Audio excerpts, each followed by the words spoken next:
stemming off of Game 7, Miami and Boston.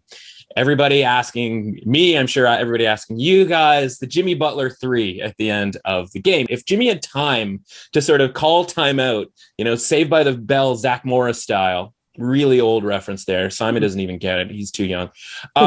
If he has sort of timeout to like bust out a calculator and be like, okay, what is my most optimal shot? Instead of having like half a second to decide in that moment what to do, what is the best play in that situation? What is the most optimal play for Jimmy Butler in that situation? So what I would say, this is strictly numbers, not like Jimmy Butler being a dog. Right. The dog factor is not involved in this. The dog factor, it's critical. It's critical. It's critical. It's critical in real life, yes. Sure. Jimmy Butler is obviously one of the best finishers in the NBA. He's in the 93rd percentile when he drives to the basket based off his quality of shot. When he takes an off the dribble 3, he's in the 15th percentile. The average off the dribble 3 for Jimmy Butler, it's around like 22 to 24%. Just because in the last 3 years, if you look at his career 3-point percentage, it's 25%. And then obviously an off the dribble 3, the off the dribble versus catch and shoot stuff, it gets ticked based off how you've performed on it. But it's obviously the average play, unless you're like incredible off the bounce player, like maybe Harden or Curry. Maybe sometimes you're higher than catch and shoot, but it's really rare. He's not. I mean, he's close. He's actually he's not great at catch and shoot or off the dribble. So which wasn't a great shot. From a non-analytics perspective, like he had a good look and he had 45 points and he was the leader of the team. So I actually thought I was going in. But from in a lot of, sorry, I was just going to say, in a lot of cases, you just go, you know what? This is Jimmy Butler. So let's just trust him to take whatever shot he wants in that situation, which I think why it's a good example, because honestly, I don't really have a problem with the shot either. I mean, I'm also adding into the fact that he probably didn't want to play. He didn't want to be in a tie game. He didn't want to play 5 more minutes, given that he was, on pace or 14 seconds away from playing 48 minutes.